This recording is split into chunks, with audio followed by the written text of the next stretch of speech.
Welcome back to episode 3 of Primeval Radio. I'm here with Greg McCormick. Hello. And Brad Egerton. Hi, guys. And I, of course, am Matthew Dimitruk. And it's been a little while since we've had one posted, so we have a lot to talk about and a lot to go over today. So I guess the first thing to get the ball rolling, what's everyone been up to as far as Magic the Gathering goes? Not a whole lot. I've been playing, did game day this last weekend and then played in a couple of FNMs here and there. So last weekend I played in game day on Sunday, which there's a few less people. I had to work on Saturday, but I ended up winning that one with Jeskai Control Splashing Saheeli combo. And then, was that the weekend before that regionals was? Weekend before that was Pro Tour weekend, and we competed in the modern regionals at Plano. Okay, yeah. So I played in SCG regionals in Plano at Madness. I played Infect, and I went 4-5. Not the best, but yeah, it was a rough day. And I played in that same tournament and went 6-3 and took 27th with Bushwhacker Zoo. Could have top 8'd, but lost in the final round to Gristle Shoal, comboing on turn 2 both games. So yeah. Fun times. Those are the main things I've been up to. I am going to be playing in GP Vancouver on Saturday. I'm trying Infect out again. I've made a few tweaks, so looking forward to it. Hopefully I'll do better. Yeah, good luck on that. Thank you, sir. I think you are the only one in the group going to that GP, so all of our hopes and prayers will be with you. Represent us well. I will try. Okay. All right. Well, like we said, the Pro Tour was a couple of weekends ago, so we're not going to talk too much into that. We all know how that ended up. We all saw the onslaught of cars in the top 8 and everything. But we will talk about the standard meta as it sits right now, and people are dubbing this meta the Big Three. The Big Three being that Saheeli Jeskai variants, Mardu vehicles, and Black-Green Aggro Constrictor Delirium variants. So the numbers, I've got the numbers here as far as like the total decks, top 8ing and everything. So based off this past weekend after Grand Prix Pittsburgh, the number 1 deck in the format is Black-Green Constrictor with 194 top 8s. Followed up second is Mardu Vehicles with 144, and then Jeskai Copycat variant at 140. It's pretty clear that these 3 decks are pretty equal as far as power level go. They all beat each other. They all have great matchups against one of the other decks, and then the other one takes fourth. Yeah. So the thing I've got a problem with is this format diversified enough to keep people interested? Or are we just going to have to suffer through this until Amonkhet comes out? Yeah, so as far as like the meta for grinders, like playing in PPTQs every weekend, Greg and I were talking about this earlier, is it's going to be the type of format where you're just going to want to gouge your eyeballs out. Just playing Mardu, Saheeli, or one of the green-black decks every time. In local metas, I think it might be a little bit more fun. It'll tend to be less condensed of just those top 3. You'll see a little bit more, like you might see some red-white humans or green-white humans, green-white tokens or something like that. I've seen just in the various like local, casual, like more casual metas, it's been a little bit more fun. But I've been kind of playing more modern lately, so I haven't really tried like the PPTQ circuit lately, so I'm not really sure. Have you talked to anybody who's done that? Has it been? No, I haven't. Yeah. I mean, like you said, if someone does the PPTQs or the competitive circuit, you're going to see these decks. You got to have a plan for these decks, or you just got to bite the bullet and join them. I feel like it's kind of like... Yeah. Well, I've been playing Jeskai Saheeli since it started.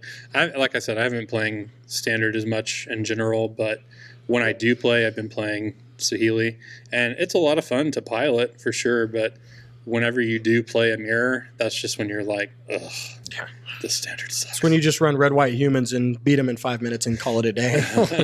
Yeah. But for sure. So with these 3 decks being so well positioned and so evenly matched, which one would y'all vote the clear-cut top deck, or what best well-positioned deck of this format right now? Greg? Oh? What do you think? Honestly, I'm still a fan of the Black-Green Constrictor decks. I think those variants have the most raw power behind them. I think the big uptick of Mardu vehicles is in response to the Saheeli combo. So I think those two play off each other well, and then the black-green decks are there just because of how powerful that the shell of that deck can be. Yeah. One thing I will note is that, yes, there is the big three or the holy trinity of standard meta right now, but within two of those, there are a lot of variants. Saheeli, like there's 4-color Saheeli and there's Jeskai control Saheeli.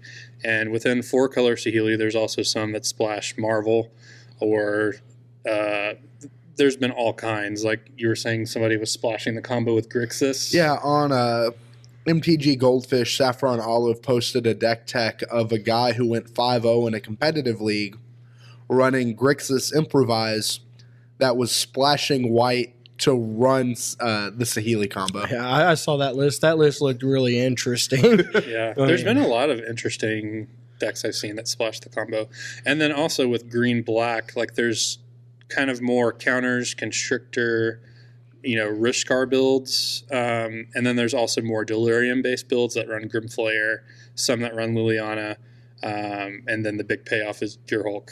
Right. I mean, in both of them, but they run the same core, but like you said, they each have different side plans and things like that. The aggro decks you're wanting to go. Some are more aggro. Yeah, they're going all in on the Energy Hydra plan with the little guys getting bigger and bigger and bigger and bigger. Some of them are Delirium, still trying to force Ishkanah, but I mean it's very few Ishkanahs. Mm-hmm. It's mostly the Gearhulks is the payoffs now. But I mean I'm with Greg though. I think the black-green deck right now is still just the best suited deck in the format, just because as far as raw power goes, it doesn't really want to do a lot of interacting against your opponent. It just wants to do what it does. And if your opponents don't interact with that, then that's the problem. Like if those creatures get too big or if they don't have a board sweeper, then it's a problem. Like Jeskai, they get out of Radiant Flame's reach really quick and they're having to draw to Fumigate. Or Mardu Cars, like if they start out just as aggressive and their guys get bigger in the long run. Yeah. It's just, I think I would agree with both of you as well. I think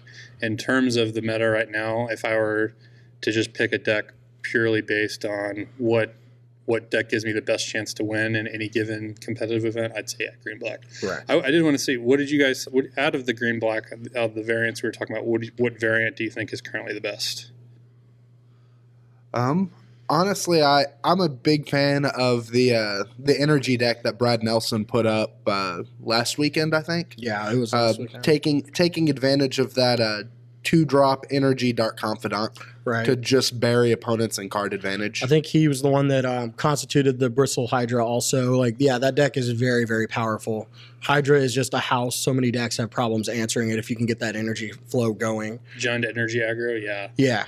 That's the one that runs Verder's Gearhulk out of the sideboard, right? Right, yeah. It's kind of like an energy deck-based deck, but it's splashing for Gearhulks and things like it. It has a good sideboard plan. It goes right back into a Constrictor deck. Yeah. Like it's pretty oppressive. And I think like the black-green decks who want to use that energy base are just better off for it. They have a better late game for sure. Yeah. So, I mean, just from hearing all these decks, it does make me think that standard right now, it's probably not as bad as some people make it feel, but I definitely think there is issues with it. The big three is kind of more like the big three archetypes rather than just the same three decks. It's no different than what we had, before we had Black Green Delirium and Blue White Flash and Aetherflux Marvel. Yeah. It's no different than that. It's just that these three decks are so hard to take down by rogue decks because they're so finely tuned and they've got all the tools. That's true. It just makes it really hard for somebody to brew and then consistently have success. Yeah. It's just kind of like, well, how do we attack these decks? Like, what are they not ready for? Let's approach it that way. Well, and the other problem is these decks are positioned well enough against each other that if you hedge your bet against like the Jeskai combo deck, you lose out against either Mardu vehicles or the Constrictor. That's exactly there isn't a clean answer for rogue brewers that anybody has really found yet that has decent matchups against the board. And see, since the percentages of these decks are so clear, you can't really plan to say, oh, okay, well, I'll see this deck the majority of the day and hope to not see the other two. Like, they're so even, like, you can't really, say, okay, well, I'm going to see a lot of this, but not a lot of this. It's really, truly a coin flip. And like you said, if you plan to play against a Healy and then see nothing but vehicles in black-green, then you're not going to have a very good day. Mm-hmm. So, but, I mean, that brings into the next one. Are there some possible new decks or possible new archetypes that you think could possibly dethrone these or give you at least a good enough percentage to warrant running these? Honestly, right now, I don't think so. I don't either.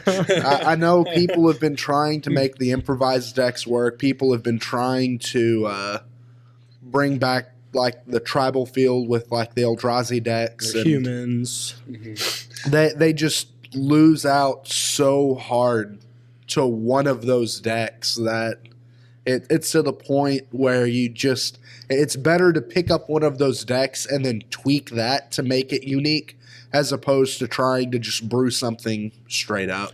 Yeah. I mean, I think like I personally like Seasons Past, but I mean, I still don't even think you could have a consistent enough day with that deck to actually make waves with it. Like you just have to, you'll get rolled over by the aggro decks because even if you destroy their hand, they top deck so well or their creatures get so big, you just can't wipe their board. Well, and even with that, like Seasons Past, when Finkel ran it in the Pro Tour, it was a meta deck matched up against what the Pro Tour meta was going to be. That's correct. That's why it had such good success at the Pro Tour, but then kind of just fell off because it wasn't able to stand up on its own. Yeah, I agree with that. So, I mean, it's kind of, I think we're both sounds like we're all in agreement of you can't beat them, so we should just join them, at this point. I've already joined them. I've been playing Sealies. See, I'm a road deck. I'm a road deck person, just like Greg, That's just your style, though. You always want to brew something. I want to bring down the house. I mean, it doesn't always happen, but when it does, it's glorious. I will say this, even though it's not really brewer friendly right now, the mechanics available in standard right now are really fun. Like improvise is a really cool mechanic, and it is fun just to come up with ideas. Just the disheartening part of it is that it's probably going to suck compared to the top three. Oh, I'm still not giving up on the Tezzeret improvise deck. I think there is a possibility there. Yeah. We saw one at game day that did pretty well. Zane's deck was good. Well, the problem that most people have been running into, the wall that people are having to struggle to get over, is the artifacts you have to run to make the payoff cards for improvise worth it aren't worth a spot in the deck by themselves. Right. Well, there's a few. It's one of those things that you're sacrificing the overall power of the cards that you're running to make the synergy work. And I don't know if the synergy payoff is worth it in this meta. We just need an all is dust. Let's just pray for an all is dust type card, and that deck will be real again. But there are some things that I feel like people haven't really tapped into that we don't really know that could be good. Like the emerge mechanic combined with improvise is very interesting to me because when you emerge onto like a 6-drop that's not really a true 6-drop, that is an interesting interaction right there. I still think Herald of Anguish is a very, very good card if you can find a way to make it consistent enough. Oh, yeah. I agree. The payoff cards for the improvised decks are there. But like I said, the problem is that in order to run those, you're having to run such suboptimal cards for the first part of your game plan that other decks like the Black-Green Constrictor just steamroll you before you can establish board presence. That's true. Yeah. Well, a lot of the artifacts just are very underwhelming too that you have to play to be able to ramp into that stuff. It's just maybe with like some future sets, we'll get some better options that could help strengthen improvise. Well, the hope is not lost for Brewers yet because at GP Pittsburgh, Steve Rubin did pretty well with a deck called Blue Red Zombies. Yes. He did not top 8 with it, but he did very well day one with it. What was his final record? I don't know off the top of my head on his final record, but he ended day one with either undefeated or with 1 loss with it. Yeah, I think he was or at one point he was 8-0. Yeah, it's just that combines kind of like your emerge mechanics in a way with fevered visions, and it was a very interesting deck. And I think what all was in it? I don't have the deck list on me, but it was a Fevered Visions based deck with a few blue-red zombies with Emerge in it. It was interesting. Like if you look on it, there's a deck tech online with it as well. I was watching it the other night. Yeah. But is it somewhat similar to the deck that was run at GP Denver, the Grixis Emerge? No, I don't think so because that deck didn't have the Fevered Visions mechanic. I don't believe. I think it was in the sideboard.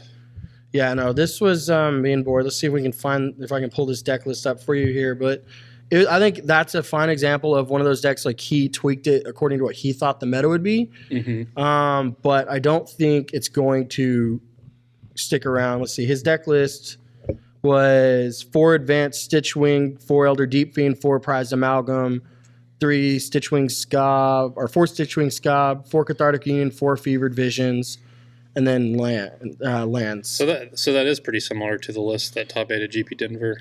Yeah, I mean, sort of. It's a blue-red deck with Emerge in it. It's pretty much what it looks like here. Yeah. So, I mean, there's just, that deck's been around for a while, though. It's not really a new one, but it is still proving hope for people who want to brew and not play just the big 3. Yeah. So, but speaking of brewers, how did everybody's game day go? The recap. I saw some interesting deck lists do pretty well. But what did y'all run at game day? We know what Brad ran. But I ran a mono blue Drago, just cashing in on the power of Baral, Thing in the Ice, and then Torrential Gearhulks. I mean, I had a pretty mediocre showing. I think I went 2-1-1 on the first game day, and then 1-3 on the second. But you got that sweet Yahini's expertise. That's all that matters, right? That is a sweet promo card. Yeah. So yeah, like I said, I've been playing Jeskai Saheeli, but the deck I played on Sunday that I went 5-1 with was more so Jeskai Control. I was less committed to the combo. I ran 3 Saheelis and 2 Felidar Guardians, and then also a Nahiri in the main board. And a lot of times I would just sideboard out the combo completely, like especially against Marty vehicles. Like it would just give me a lot more board sweepers. And I was just playing a straight up Jeskai Control deck. And what was great is that because people had seen, Saheeli or Guardian in the first game, a lot of times they would board in like Authority of the Consoles or something, which I really didn't care about as much. And they would just be expecting the combo to happen. So that threat of the combo was kind of nice, even though it wasn't even in there anymore. So, see, my game day experience, I played in both Saturday and Sunday, and I took 2 brews. The first one I won with Green-Black Seasons Pass Control, fighting the power, Finkel style. And then game day 2, I top forward with Red-White Humans aggro and lost to Brad in the semifinals. So, I mean, I took 2 home brews, and they went the distance just about. But I think a lot of people were committed to not running any of the big 3. There was the big 3 there, but a lot of people were trying to brew to beat it. It seemed like. So the top 4 on Sunday, I wasn't there on Saturday. We had 2 Saheelis, your Red White Humans, and then Marty vehicles. Yeah, Saturday it was Marty vehicles, Seasons Pass, White Black Control, and Saheeli Jeskai as well. Those were the top 4. So I mean, they were there, but a lot of people were kind of trying to brew to beat it. I think.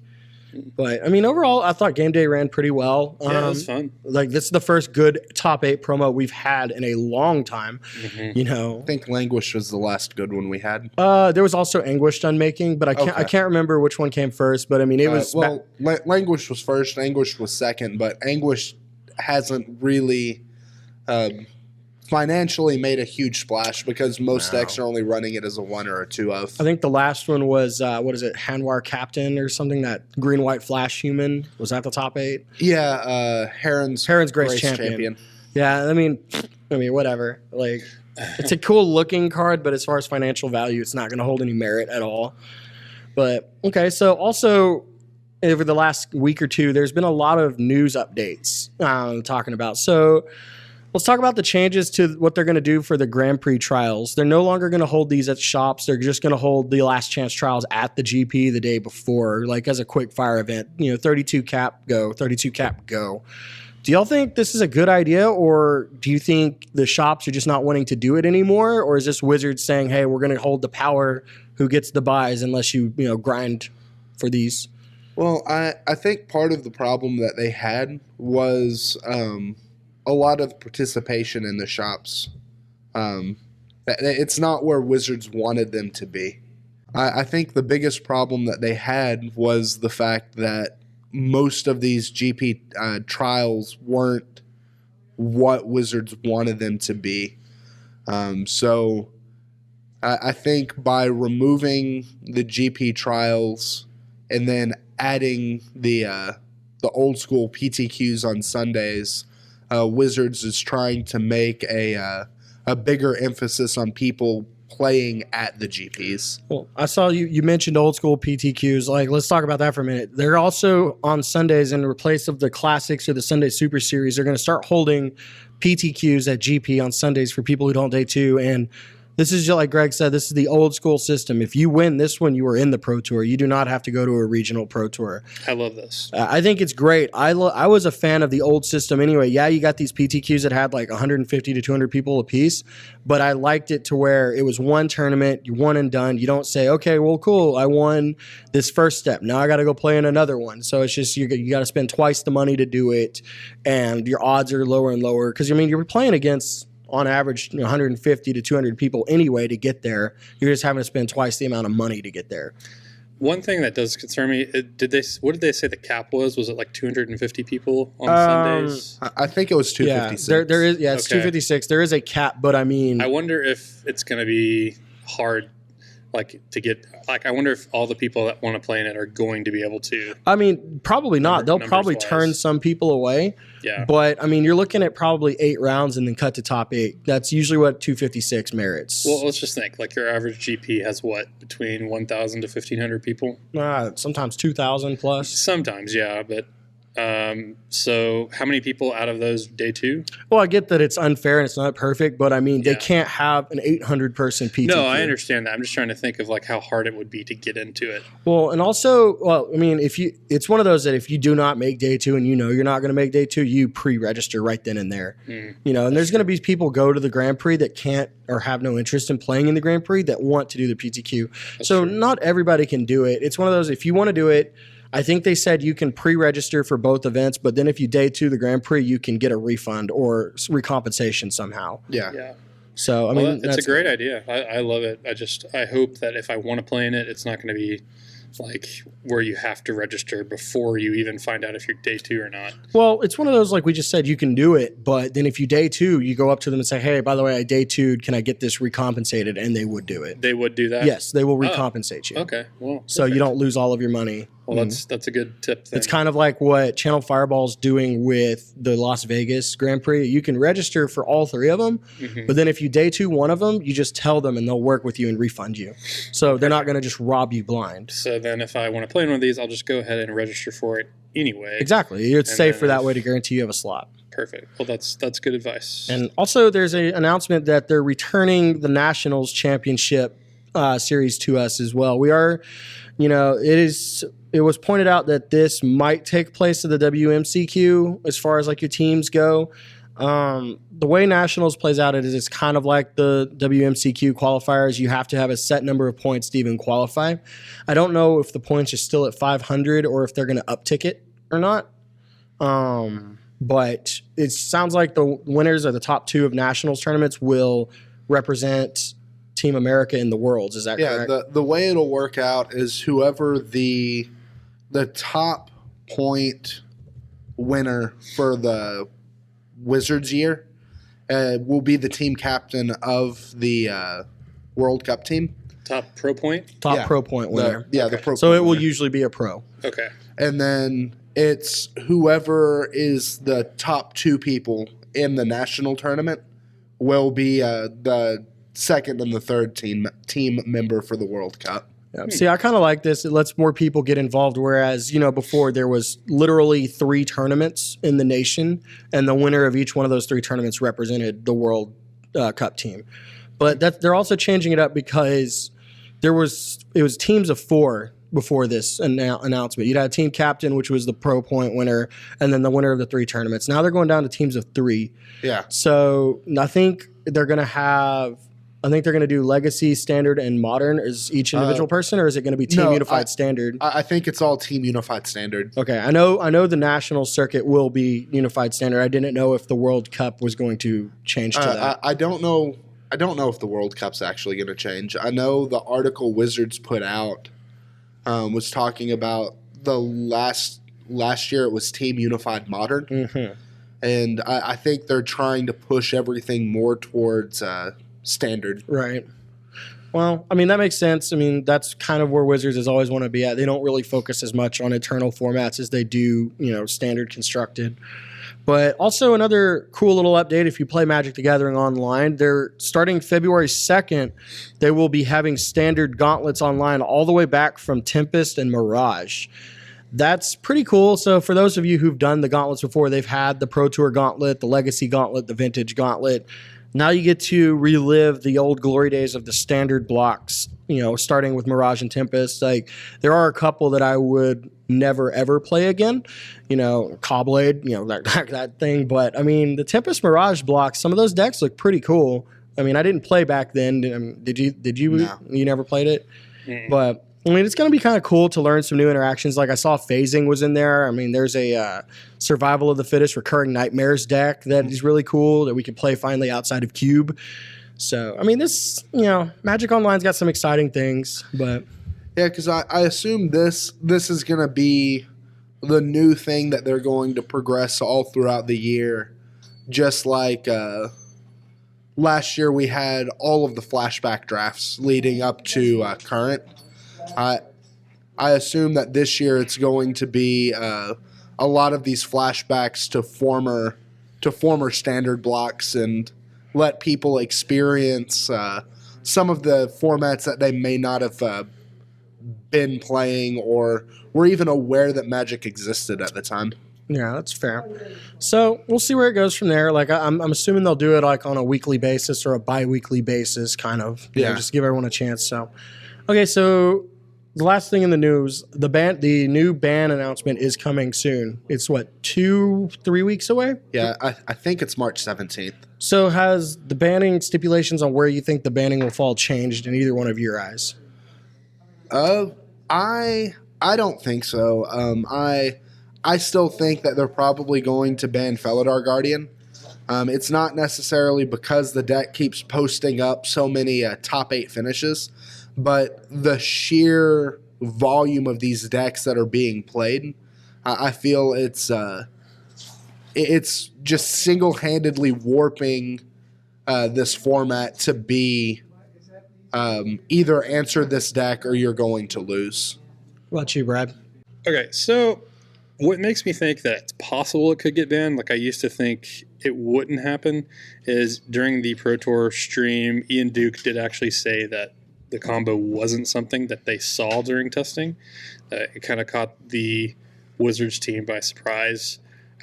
Again, it happened before with Splinter Twin. So maybe it could get banned. If you ask me whether I think it should, I would say not yet. I think they should wait until later. But if you were to ask me, do I think it'll get banned at some point during its 1.5 year life, or is it 18 months? Is that? Yeah, I think we got a little bit longer with it. 18, like something like 18 more months. Yeah, it's over a year. So I do probably think it will get banned eventually. So I was watching Paul Cheon and Marshy on Channel Fireball's podcast, and they had made some argument for possibly Scrap Heap Scrounger getting banned because, the uptick of Mardu vehicles. The other argument was for Heart of Kiran. I don't think Heart of Kiran will or should get banned because they made Heart of Kiran to be the marquee card of Aether Revolt, and you don't want to just ban that for no reason. Yeah. But if you do ban Scrap Heap Scrounger, it does cut down on some of the consistency and recursion of Mardu vehicles that a lot of decks have problems with, while at the same time still allowing you to play that deck. But at the same time, if you ban that card, then those decks go down, then Saheeli Jeskai goes right back up, and then you have this ping pong problem, back and forth. Oh, if they ban Scrap Heap Scrounger without banning Feldar Guardian, that would just be very unhealthy. But Greg had a good point earlier. Like, the reason the Mardu decks are everywhere could be because they're trying to fight the Guardian decks. So if you just cut the head off the snake, essentially, pun intended. But if you ban Felidar Guardian, maybe the Mardu vehicles aren't as necessary to be around as much. I still think it's a very, very good deck, and I still think it will be there, but maybe not as consistent. Yeah, I mean, you have to look at the meta on where I think the biggest reason the Mardu vehicles decks are everywhere is because of the Pro Tour. Yeah. They posted 6 of the top 8 decks, and a lot of the people were on the Mardu vehicle decks because it can run 8 main deck answers to the Saheeli combo. Yeah.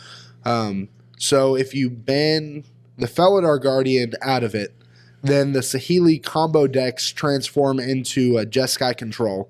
The Mardu decks lose their best matchup, so they'll take a hit in the meta, and then the meta can then adjust and shift to deal with the various aggro and mid-range decks that the black-green colors are going to be putting out. Yeah, I don't think Mardu Vehicles is overpowered right now. The reason it did so well in the Pro Tour is because there were so many decks, so many Saheeli decks, and I mean, it's just it's pretty simple why they did well is because so often they were facing a deck that they were highly favored against. Right. And if Mardu Vehicles continues to be really well, I mean, it's only common sense that fewer people are going to be playing Saheeli, and which means there will be fewer overwhelmingly favorable matchups for vehicles. See, I think the combo is fine at the moment. Like you said, I think it will get banned in its lifetime? I'm sure it will. I mean, do I think it should? I'm sure it should. But I think right now it's fine. Now we'll see if they want to keep it in the format.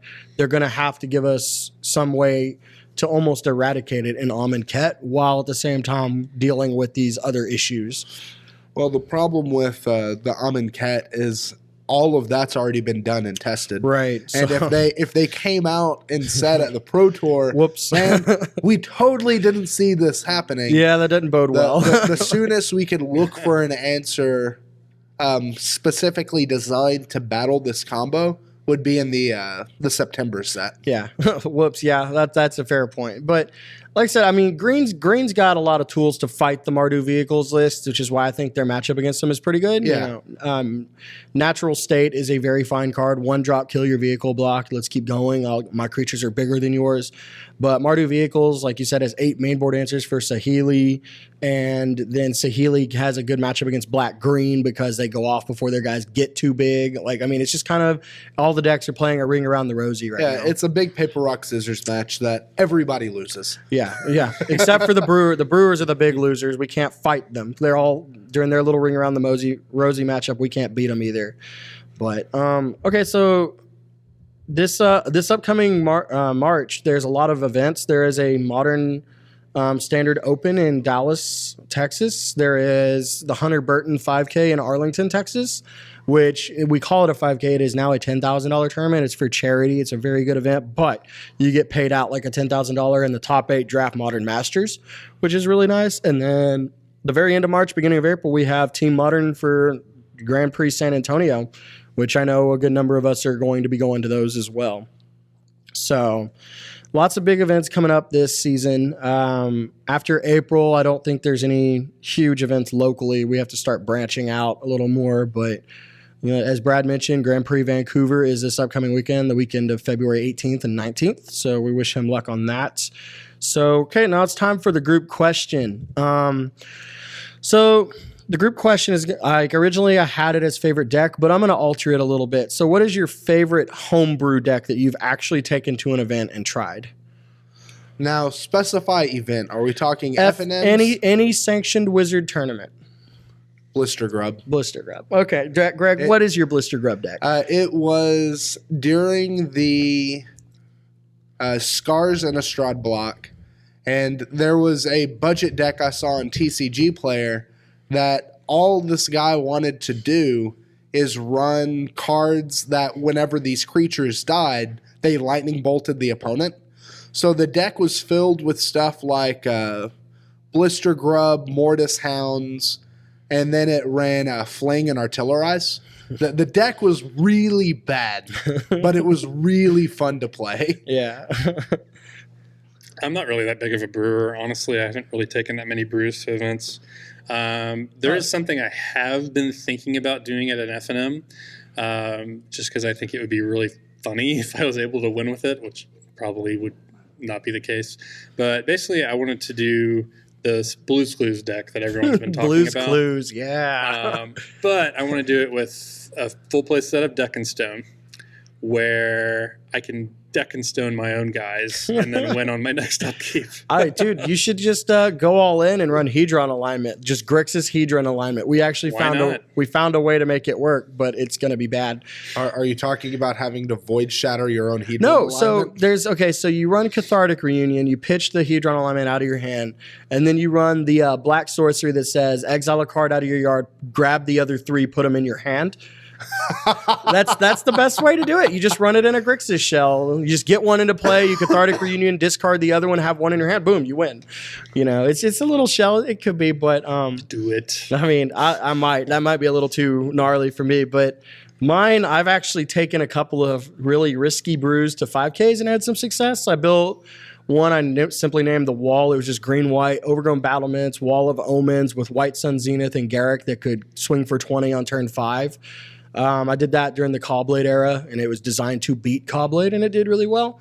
I've built a Bant Blink deck with Acidic Slimes and Restoration Angels and just destroying lands left and right. You know, I played against Greg in an FNM with that and just blew up all of his lands. It was a real good time.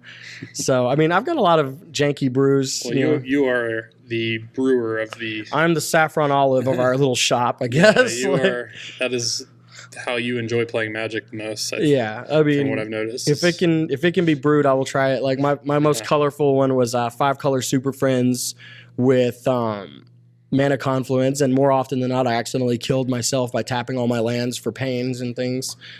But no, the coolest thing I've ever seen was Greg had a Chromantipost deck with Chromanticore and Trading Post that he just pseudo-suited up his goat token with Chromanticore. I just got there. I was just like, double Chromanticore on a 0/1 goat. Let's do this. It was very interesting. It was fun. That deck just lost so hard to Rurkthar. Yeah, no, well, a lot of decks lost to Rurkthar. What would be the most trolly deck in the current standard? Hedron alignment. If you could get it to work. I don't know. Mono blue, I run 18 counter spells, was pretty trolly. Yeah, that's pretty good. I mean, Seasons Past mainboarding 3 Lost Legacies is pretty funny. I did get to engulf the shores, the red white humans deck 6 times in one game. Oh god. Oh gross. I want to run a deck with all lands. Just your only creatures are man lands. They have a deck like that. It's called Farmville, and it's in Legacy. Oh really? Yeah, you make that 2020 Merit Lodge token. But maybe you could run Sylvan Advocates. That'd be the only creature. Because why not run a 2-drop 4/5? But anyway, that's all I've got for this week's episode. Does anyone else have any closing comments or anything they'd like to add? Nah, I got nothing. Well, thanks for listening. Yep. We'll see you next week, hopefully with a recap of Brad Egerton's Grand Prix Vancouver trip. Hopefully he'll tell us he top 8'd and he'll take us all out to dinner. So until then, I guess. Until then, I guess we'll see. By day 2, I'll be happy, but I don't know if that'll happen. We'll see. Hopefully I do well. As always, thanks for listening, and I guess we will see you next week. All right.